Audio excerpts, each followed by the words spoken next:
अस्सलाम वालेकुम नाजरीन। इस एपिसोड के आगाज में हम देखते हैं सुल्तान कराकोश के पास आकर पूछते हैं कराकोश इसे सख्त होने में कितना वक्त लगेगा। तो कराकोश कहता है मेरे सुल्तान इसे जाल वाली जगह पर डालने के बाद ये इतना ठोस हो जाएगा कि जल्द ही काम करने लगेगा। फिर सुल्तान खलील से कहते हैं छकड़े तैयार करो खलील। सिपाही अपनी ढालों के साथ सीधा रास्ता बनाते हुए खाम तेल को ढेलते हुए आगे बढ़ेंगे। यह सुनते साथ ही खलील रवाना हो जाता है। उधर एथरस अपने साथियों के साथ घात लगाए बैठा हुआ होता है। ड्रम वाली गाड़ियों के साथ उन्होंने चंद सिपाही ही खड़े किए होते हैं। गोकबोरू कहता है जब वो एक बार पहुंचेंगे तो हम उन्हें घेर लेंगे। दूसरी जानब बालन भी अपने सिपाहियों के साथ खड़ा होता है और घोड़ा गाड़ियों को देखते हुए कहता है बहुत देर से कोई नहीं आया। तो बोरो कहता है क्योंकि सिपाही बदले नहीं है इसलिए वो आराम कर रहे होंगे। मार्कोस पूछता है क्या हम हमला करें कौंत? तो बालन कहता है हम तेल के ड्रम को आग लगाकर भागेंगे। तीसरी जानब लाडगाय भी सिपाहियों के साथ खड़ा होता है और वो बालन की जानब देखते हुए कहता है वो एक बार जब छकड़े की जानब बढ़ेंगे तो हम बोरो को लेकर निकल जाएंगे। तो चातलियन पूछता है बालन के बारे में क्या है? तो लाडगाय कहता है वो अगर मुजाहमत करता है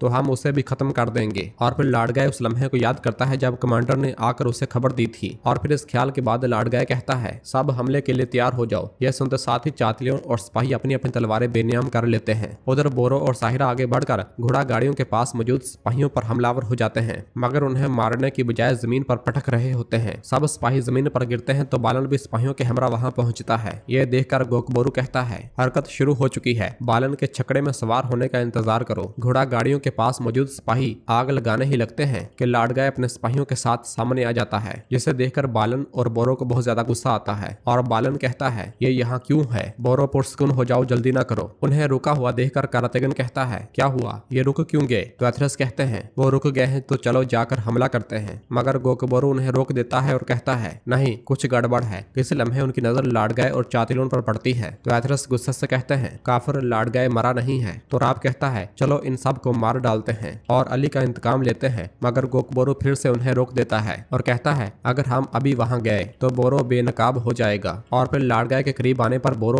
अपनी तलवार बेनियाम करते हुए कहता है ये मेरे भतीजे का इंतकाम लेने का वक्त है। तो लाडगाय कहता है आओ मैं तुम्हें तुम्हारे भतीजे के पास भेजता हूँ। और फिर बालन पूछता है तुम यहाँ क्या कर रहे हो लाडगाय? मैंने तुमसे कहा था कि मैं तुम्हें बोरो नहीं दूंगा। तो लाडगाय आगे बढ़ते हुए कहता है और मैंने तुमसे कहा था कि बादशाह की जानब से एक कतई हुक्म है। और फिर लाडगाय को आगे बढ़ता हुआ देखकर बोरो उस पर हमलावर हो जाता है। यह देखकर बालन गुस्से से कहता है लानत हो, मैंने कहा कि इंतजार करो बोरो। बोरो पे दर पे लाडगाय पर हमला करते ही चला जाता है।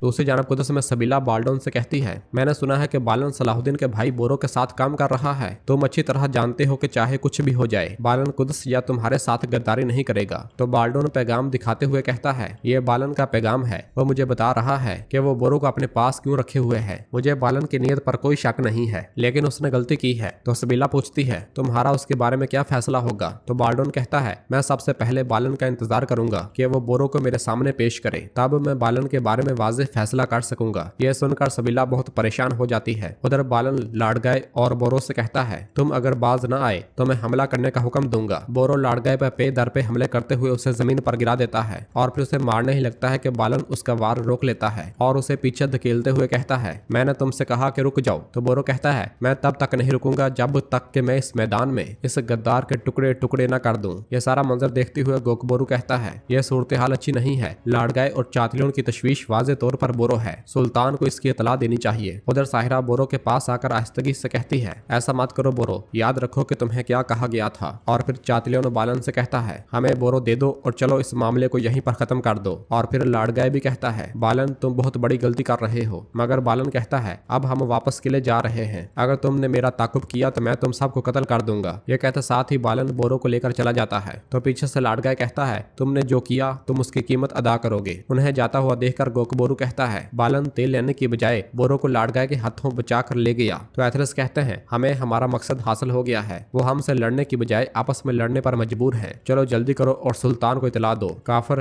बोरो को नुकसान पहुंचाने का इरादा रखते हैं। ये कहते और सुनते साथ ही वो सब पलट जाते हैं। उधर करारगाह में ड्रम घोड़ा गाड़ियों पर लादे जा रहे होते हैं। सुल्तान अलीसा से कहते हैं तुम वो होगे जो छकड़ा चलाओगे, तब तक चलाते रहना जब तक के दरवाजे तक न पहुंच जाओ, बाकी सब सिपाही संभाल लेंगे। तो अलीसा कहता है हमें उम्मीद है कि हम आपको आपको मायूस नहीं करेंगे। तो सुल्तान कहते हैं, मुझे भी यकीन है कि आप अपना काम बखूबी सर अंजाम देंगे। हमें जब जरूरत पड़ती है तो आप सबसे पहले हमारी मदद को आते हैं। मैं वो नहीं भूला जो आपने बैतुल अहजान में किया। आपका मुझ पर बहुत कर्ज है। तो अलीसा कहता है, सुल्तान अस्तगफिरुल्लाह, हमने अपना हिस्सा ले लिया था। मैंने अपनी सारी जिंदगी हकीकत की तलाश में कुर्बान कर दी और आखिरकार मैंने उसे यहाँ पाया। तो सुल्तान पूछते हैं, आपने क्या पाया? तो अलीसा कहता है, मेरे सुल्तान, मैंने आपको पाया। क्या ये काफी नहीं है? आपके दौर में मैंने इंसाफ और रहम देखा है। मैं अल्लाह का शुक्र अदा करता हूँ कि जिसने मुझ पर यह हकीकत ज़ाहिर की है। और फिर माइल्स कहता है, सुल्तान हजरत, अलीसा ने कुदस की फतह के दिन अपने आप को खुदा के लिए वक्फ करने का अहद किया। तो सुल्तान कहते हैं, हम अल्लाह से दुआ करते हैं कि वो नेकी में रहनुमाई करे। तो इसका मतलब है कि कुदस का और हकीकत का रास्ता एबलन से गुजरता है। अल्लाह आपको सलामत रखे। यह सुनते साथ ही वो दोनों आगे बढ़ जाते हैं। उधर एबलन में आगे बढ़ते हुए बालन गुस्से से बोरो से कहता है, मेरे बार बार मना करने के बावजूद तुमने वही किया जो तुम्हें ठीक लगा। तो बोरो कहता है, वो हम पर हमला करने आए थे और उस घटिया शख्स ने मेरे भतीजे की भी जान ली। तो बालन कहता है, ये इंतकाम लेने का वक्त नहीं है बोरो। मैं बादशाहत को तबाही से बचाने के लिए गुस्सा निगल लेता हूँ। और जहाँ तक कि तुम्हारा ताल्लुक है, तुमने एबलन के मफादात को नजरअंदाज किया, हालांकि तुमने मेरे ही किले में पनाह ली हुई है। तो बोरो गुस्से से कहता है, मैं तुम्हारी अतात का पाबंद नहीं हूँ। तुम मेरा साथ देने की बजाय अपना गुस्सा मुझ पर निकाल रहे हो। तो बालन कहता है, मैं कीमत अदा कर करके थक गया हूँ। तुम्हें इस चीज का ख्याल रखना होगा। तुम मेरे और एबलन के हुक्म पर हो। तो बोरो कहता है, मैं तुम्हारा गुलाम नहीं हूँ। मैं अयूबी मुल्क पीछे छोड़कर आया हूँ और मुझ पर तुम्हारा कोई कर्ज नहीं है। हम सिर्फ एक मुश्तरका मकसद की खातिर लड़ रहे हैं। अगर तुम इत्तेहाद से मुतमईन नहीं हो तो मैं और मेरे आदमी चले जाते हैं। तो बालन कहता है, मैं जब अपना दिफा कर रहा हूँ तो तुम मुझे छोड़ने की धमकी दे रहे हो। तो साहिरा आगे बढ़ते हुए कहती है, तुम नाइंसाफी का साथ दे रहे हो कौन? तो बालन, यही है जिसने उन्हें कैंप से बाहर निकाला और ये कभी किसी फ्रीजर से पीछे नहीं हटा। तुम्हें इसने बचाने के लिए अपनी जान कुर्बान कर दी। तुम इसे नजरअंदाज नहीं कर सकते। तो बालन कहता है, मैं लाडगाय और चातिलियों से अच्छी तरह वाकिफ हूँ। क्या तुमने कभी सोचा है कि इसका कुदस पर कैसे असर पड़ेगा? हम तमाम हाजों पर शदीद जंग लड़ रहे हैं। मैं तुम्हें फिर से खबरदार कर रहा हूँ कि ऐसे कामों से परहेज करो जिससे तुम पर मेरा एतमाद खो जाए। इसी लम्हे सिपाही आकर कहता है, सलाहुद्दीन को दरवाजों तक पहुंचने का रास्ता मिल गया है। तो बालन परेशान होते हुए पूछता है, कैसे? तो सिपाही कहता है, वो जालों पर खाम तेल फेंकेंगे। यह सुनकर बालन गुस्से से कहता है, लानत हो। तो बोरो कहता है, हमें अब तदबीर करने की जरूरत है। तो बालन कहता है, मैं खुद संभाल लूंगा। यह कहता साथ ही बालन आगे बढ़ जाता है। दूसरी जानब कुदस में लाडगाय और चातिलन वापस पहुंच चुके होते हैं और बाल्डोन के सामने पेश होते हैं। तो बाल्डोन कहता है, मुझे बोरो नजर नहीं आ रहा लाडगाय, मुझे उम्मीद है कि वो जिंदान में होगा। तो लाडगाय कहता है, कौन? तो बालन ने वाज़ेह तौर पर आपके हुक्म की नाफरमानी की है। फिर चातिलियन कहता है, बालन ने न सिर्फ बोरो को हथियार डालने से रोका बल्कि उसकी हिफाजत के लिए वो हमारे खिलाफ लड़ा। तो बाल्डोन गुस्से से कहता है, वो अपने बादशाह की नाफरमानी कैसे कर सकता है? वो शख्स अपने आप को क्या समझता है? उधर सुल्तान का दीवान लगा होता है और गोकबोरू कहता है, मुख्तसरन बोरो एक नाजुक सूरत हाल में है मेरे सुल्तान। कुदस अब एबलन में उसकी मौजूदगी से आगाह है, यहाँ तक कि अगर बालन बोरो को कैद भी कर ले तो लाडगाय उसे जाने नहीं देगा। यह सुनकर काजी फाजिल कहते हैं, हम जब लाडगाय की मौत की तवक्को कर रहे थे वो वापस आया और पहले से भी ज्यादा बदतर हो गया। तो सुल्तान कहते हैं, अल्लाह ने उसे मौका दिया है, हम वक्त आने पर बोरो के साथ मिलकर अली का इंतकाम लेंगे। इसी लम्हे अलीसा और माइल्स वहाँ पे आते हैं और अलीसा कहता है, सुल्तान जैसा कि आपने हुक्म दिया जाल के सुराखों को ढांप दिया गया है। तो सुल्तान कहते हैं, अल्लाह का शुक्र है कि हमारी कोशिशें रायगा नहीं गई। क्या कोई नुकसान है? तो माइल्स कहता है, मेरे सुल्तान 4 शहीद हुए हैं। तो सुल्तान गमगीन होते हुए कहते हैं, उनका मकाम जन्नत हो। हमें लगता है कि हमारा रास्ता खाम तेल से बना है, लेकिन हकीकत में ये मुजाहिदीन का बहता हुआ खून है। उन जगहों को याद रखो जिन पर तुम कदम रखते हो। हम मजीद इंतजार नहीं कर सकते। हमें बोरो की मदद के लिए जल्दी से पहुंचना होगा। हम कल फजर के वक्त हमला शुरू कर देंगे।